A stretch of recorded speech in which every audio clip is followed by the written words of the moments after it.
सनातन आस्था के अवलंब भगवान राम। राम की प्राण प्रिय नगरी अयोध्या। अयोध्या में श्री राम की जन्मभूमि। जन्मभूमि पर बने मंदिर में राम लला की प्राण प्रतिष्ठा।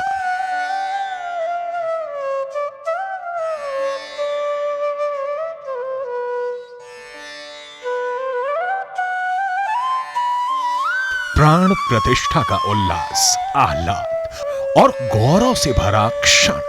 कोटि कोटि राम भक्तों की भावनाओं का प्रतिबिंब है ये राम मंदिर। इस चिर प्रतीक्षित राम मंदिर में राम लला का गर्भगृह पूरी तरह से बनकर तैयार है। श्रद्धालु यहां तक आएगा जी, यहां से उसके भगवान के दर्शन होंगे।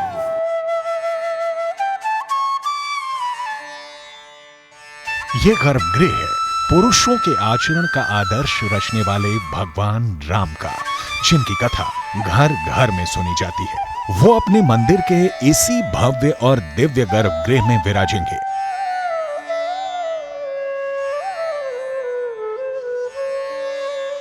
मेरे पीछे जो आप ये शिलाएं देख रहे हैं, ये कर्नाटक से लाई गई शिलाएं हैं और इन्हीं शिलाओं में से पत्थर निकाले गए और उसके बाद मूर्ति तैयार की जा रही है। उन 3 मूर्तियों में से एक मूर्ति इन्हीं शिलाओं से निकाली गई है। जब राम मंदिर की बात हो रही है तो सब चीज नायाब होनी चाहिए। ये शायद, मतलब मुझे नहीं लगता कि पहले कभी सुना होगा कि मूर्तियां तीनों तैयार हों और एक मूर्ति को सेलेक्ट किया जाए। और सोचिए जरा कि तीनों राम की मूर्ति बना रहे हैं, क्या मन में होगा कि राम को ही सेलेक्ट करना है, कौन से राम कौन सही गढ़ देता है। अभी श्री राम मंदिर के गर्भगृह में जिस स्थान पर यह ध्वजा लगी है, राम यहीं से दर्शन देंगे। ये वही जगह है जहां पर 51 इंच के भगवान राम लला की मूर्ति को स्थापित किया जाएगा। प्राण प्रतिष्ठा होगा यहीं पर और उसके बाद यहीं पर पूजन अर्चन करेंगे श्रद्धालु। यहीं पर आके जब श्रद्धालु आएंगे भगवान राम लला के दर्शन करने के लिए अयोध्या, तो यहीं पर भगवान राम लला को यहाँ पर स्थापित किया जाएगा। उनका प्राण प्रतिष्ठा यहीं पर होगा। गर्भगृह का नजारा एक बार मैं आपको दिखा देता हूँ। और देखिए यहाँ पर गर्भगृह का जरा नजारा देखिए। हर तरफ का काम, गर्भगृह का काम पूरा 100% पूरा हो चुका है। जहां पर हम नीचे मौजूद हैं, यहाँ पर नीचे मार्बल्स का काम पूरा हो चुका है। और साथ ही साथ दीवारों पर देखिए आप मकराना मार्बल्स, इसको यहाँ पर लगाया गया है। और बेहतरीन नक्काशी, जैसे पूरे मंदिर परिसर में नक्काशी की गई है, ठीक वैसी ही नक्काशी जो है भव्य गर्भगृह में भी किया गया है। राम लला की नई दिव्य मूर्ति का स्वरूप कैसा है? राम भक्तों के निर्मल मन के दर्पण में जिस राम का दर्शन मिलने वाला है। गर्भगृह में स्थापित होने वाली नई मूर्ति के पट अभी खुले नहीं हैं, लेकिन उससे जुड़ी जानकारी बाहर आ गई है। वो मूर्ति 51 इंच ऊंची है। राम लला के चरण संगमरमर से बने कमल दल के हैं।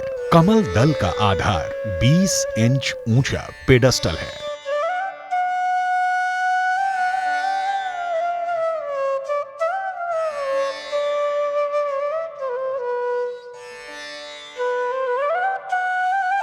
गर्भगृह में राम लला की नई मूर्ति को ऐसा अद्भुत स्थान दिया गया है कि दर्शन को आए भक्तों को ना नीचे देखना होगा ना ऊपर देखना होगा। एकदम आंखों की सीध में श्री राम विराजमान अपने दिव्य दर्शन देंगे।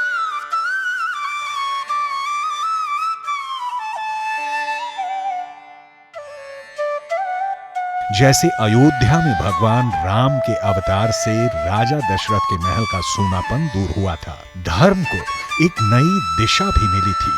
त्रेता युग में राम एक इंसान की तरह धरती से पाप मिटाने के लिए अवतरित हुए थे।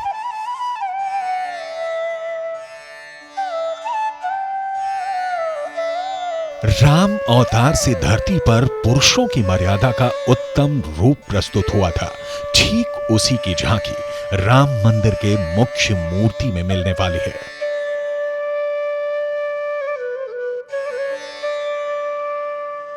इस नई मूर्ति को अचल मूर्ति का नाम दिया गया है और अभी जो मूर्ति अस्थाई मंदिर में विराजमान है उसे चल मूर्ति कहा जा रहा है, यानी नई और पुरानी दोनों मूर्तियां गर्भगृह में रहेंगी।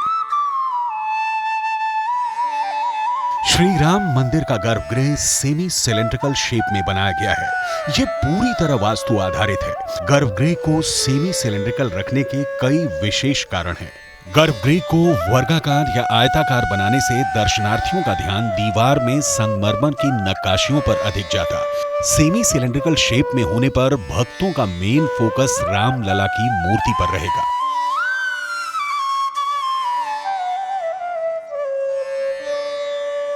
विचार तो काफ़ी हुआ कि स्क्वायर हो, ऑक्टागोनल हो। अंत में श्रद्धालु को ध्यान में रखा गया जी।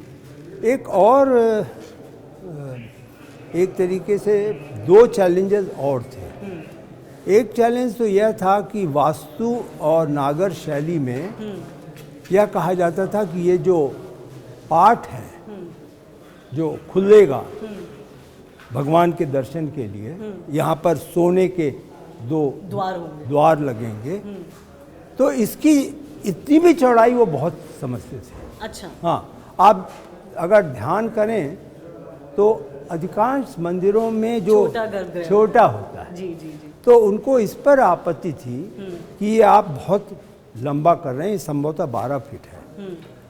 और उसके बाद एक दूसरा चैलेंज था कि इसको हम इस प्रकार से सपोर्ट दें कि स्टोन के वेट को ये सस्टेन कर सके। जी जी बिल्कुल। जो कि CBRI को देखना था, सेंट्रल बिल्डिंग रिसर्च इंस्टीट्यूट को। तो उन्होंने देखने के बाद यह अपनी स्वीकृति दी कि आप इतना कर सकते हैं, इससे ज़्यादा करेंगे तो प्रॉब्लम होगी सस्टेनेबिलिटी की। तो यहाँ पर ये कठिनाई थी।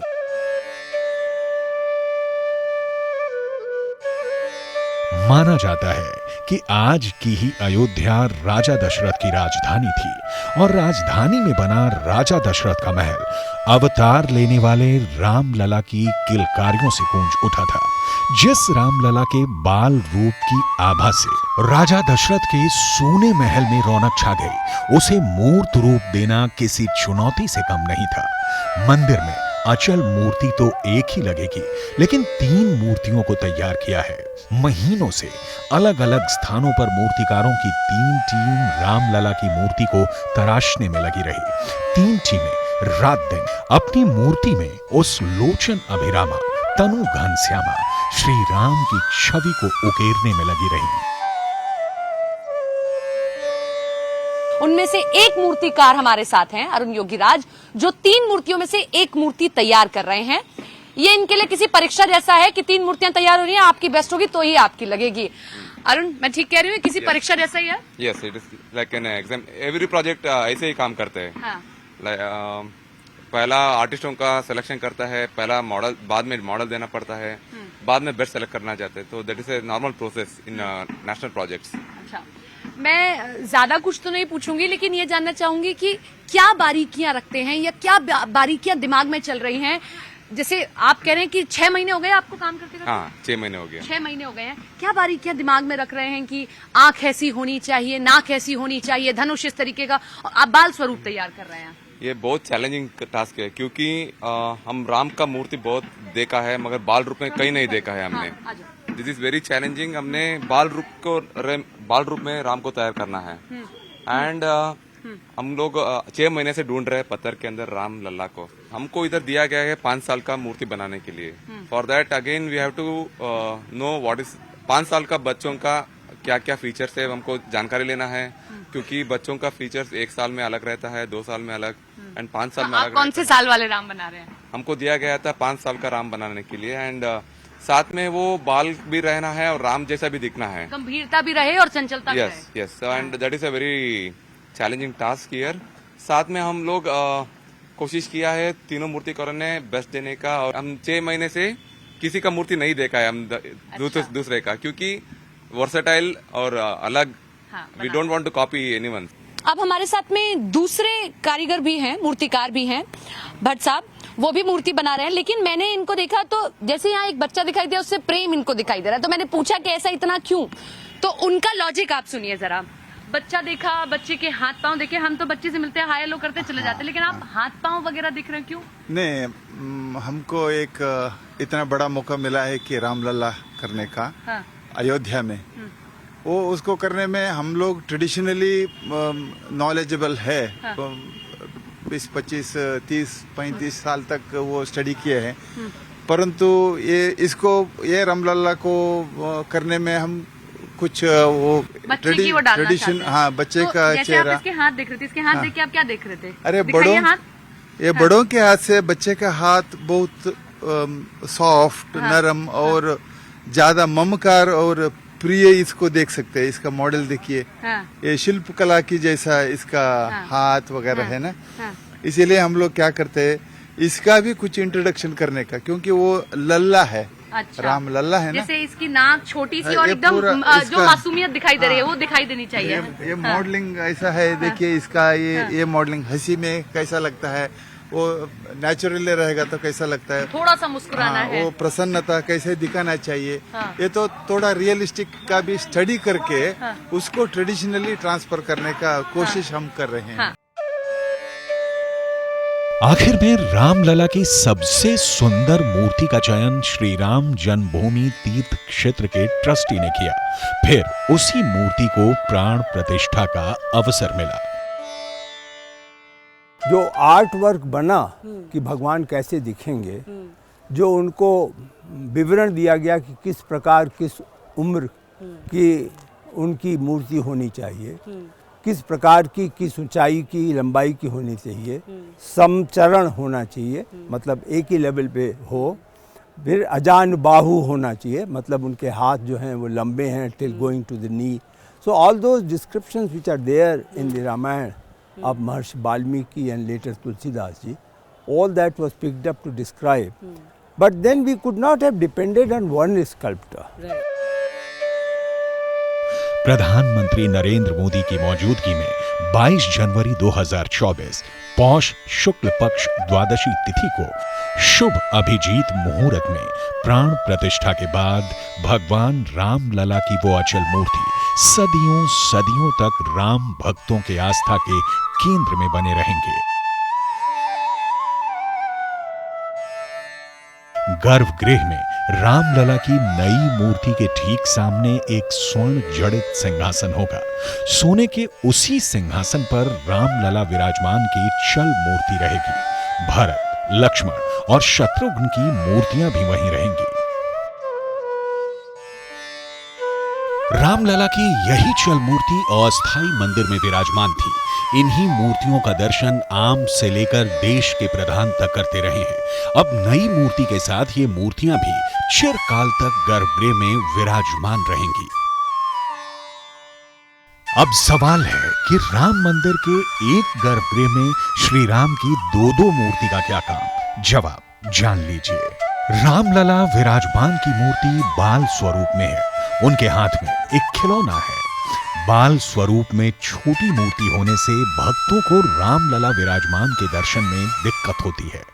गर्भगृह के सामने आने पर भी भक्तों को छोटी मूर्ति के दर्शन नहीं हो पाते। भक्तों को कुछ दिखाई नहीं देता था, इसलिए श्री राम की एक बड़ी मूर्ति बनाई गई है।